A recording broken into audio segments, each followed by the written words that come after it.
Hello पिलामाने welcome to our channel पिलामाने आज आमे तम पंचम श्रेणी विचित्र विश्व बहिर तृतीय पाठ खाद्यर रहस्यर समस्त प्रश्न उत्तर गुड़िक आलोचना करिबा। तेबे भिडियोटी आरंभ करिबा आगरु कहि रखिबाकु चाहे जदि भिडियोटी भल लागे ताले भिडियो को निश्चय गोटे लाइक करिबो और चैनल को सब्सक्राइब मध्य करिकि रख जहाद्वारा एहिपरि आगकु आसिबाकु थिबा समस्त पाठर प्रश्न उत्तर तुमे माने अति सहजरे जानि पारिबो।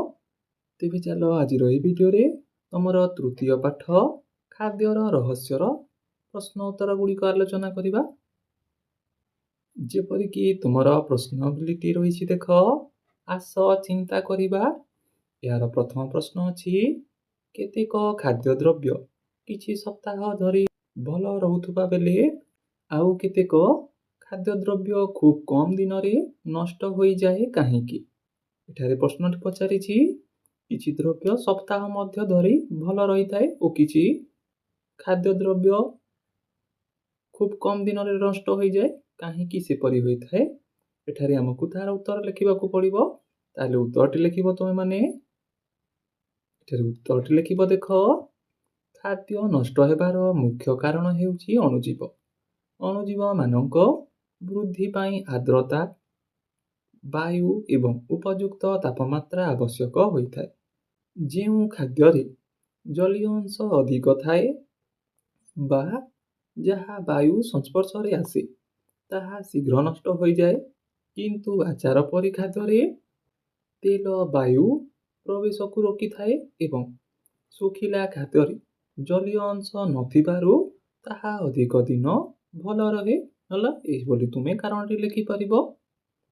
नेक्स्ट 2 नंबर प्रश्नटी देछि देख तुमे 2 दिन पाई एक क्षेत्र परिभ्रमण रे जाइछ सांगरे नेबा पाई 5टी खाद्य सामग्री रो तालिका कर सेगुड़िक नष्ट न हेबा पाई तुमे कोन करिबो हला। एटारे प्रश्नटी अछि तुमे 2 दिन पाई कोठी को बुली जिबो जाओ ताहेले तुमे सेठारे केउ केउ खाद्य सामग्री तुमे तुम सहित नेबो ओ ताहा नष्ट न हेबा पाई तुमे कोन करिबो ताहेले यार उत्तरटी लिखिबो।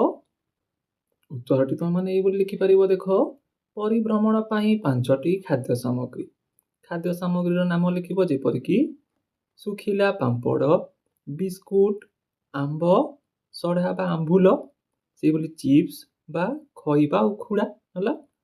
ताहेले याकु संरक्षण करिबा पई ता खराब न हेबा पई तुमे कोन करिवो एही खाद्य गुडी को नष्ट न हेबा पई वायुरुद्ध पात्र किंबा पैकेट मध्य रे रखिबा उचित जो द्वारा अणुजीव वृद्धि होई पारिबो नाही हला। एही बोली संरक्षण तुमे करि पारिबो। नेक्स्ट 3 नंबर प्रश्नटी रहिछि देख जदि खाद्य संरक्षण करा जाई न पारिबो तेबे कोन हेबो। खाद्य संरक्षण बिना एक विश्वर कल्पना कर एवं यार परिणाम विषय रे आलोचना कर ताहेले यार उत्तरटी लिखिबो तुमे माने।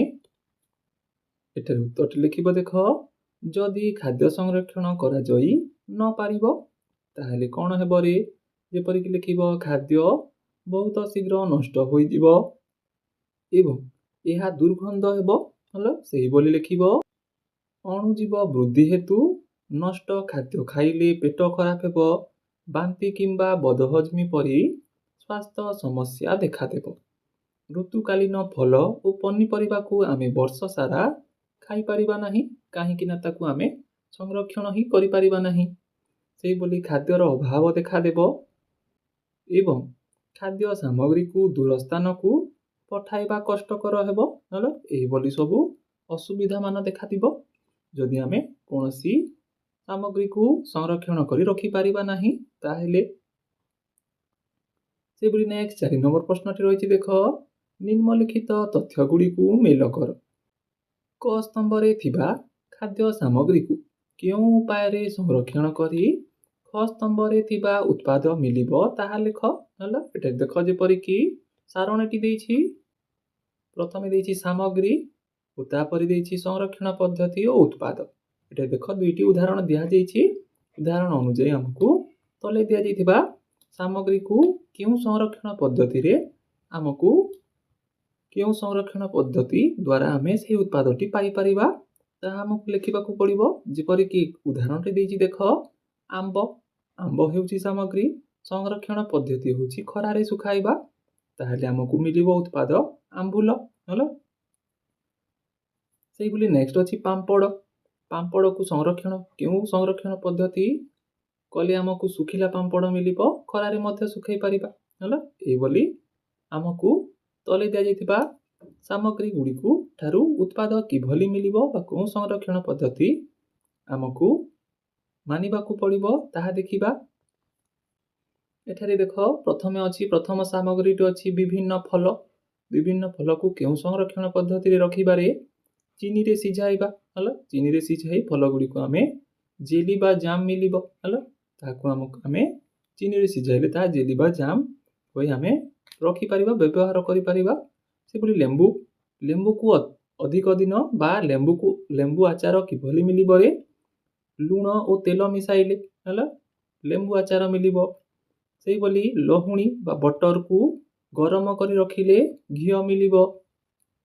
ସେଇଭଳି ବଟାବିରିକୁ ଖରାରେ ଶୁଖାଇବା, ଯାହାଦ୍ୱାରା ବଡ଼ି ମିଳିଥାଏ ବା ବଡ଼ି ତିଆରି କରାଯାଇଥାଏ। ସେଇଭଳି ଲଙ୍କାକୁ କ'ଣ କରିବା, ଖରାରେ ଶୁଖାଇ ଗୁଣ୍ଡ କରିବା, ଯାହାଦ୍ୱାରା ଆମକୁ ମିଳିବ ଲଙ୍କା ଗୁଣ୍ଡ। ସେଇଭଳି ଅଛି ମାଛକୁ କ'ଣ କରିବାରେ, ଲୁଣ ଦେଇ ଶୁଖାଇବା, ଯାହାଦ୍ୱାରା ଆମକୁ ମିଳିବ ଉତ୍ପାଦଟି ଶୁଖୁଆ। ହେଲା, ଏହିଭଳି ତୁମେ ସାମଗ୍ରୀ ଓ ସଂରକ୍ଷଣ ପଦ୍ଧତି ଓ ତାର ଉତ୍ପାଦ ଲେଖିପାରିବ। ଏହା ଥିଲା ତୁମର ସମ୍ପୂର୍ଣ୍ଣ ପ୍ରଶ୍ନ ଉତ୍ତରଟି। ତେବେ ପିଲାମାନେ, ଭିଡ଼ିଓଟି ଯଦି ଭଲ ଲାଗିଥାଏ ତାହେଲେ ଭିଡ଼ିଓକୁ ନିଶ୍ଚୟ ଗୋଟେ ଲାଇକ୍ କରିବ ଓ ଚ୍ୟାନେଲକୁ ସବସ୍କ୍ରାଇବ୍ ମଧ୍ୟ କରିକି ରଖ, ଯାହାଦ୍ୱାରା ଏହିଭଳି ଆଗକୁ ଆସିବାକୁ ଥିବା ସମସ୍ତ ପାଠର ପ୍ରଶ୍ନ ଉତ୍ତର ତୁମେମାନେ ଅତି ସହଜରେ ପାଇପାରିବ।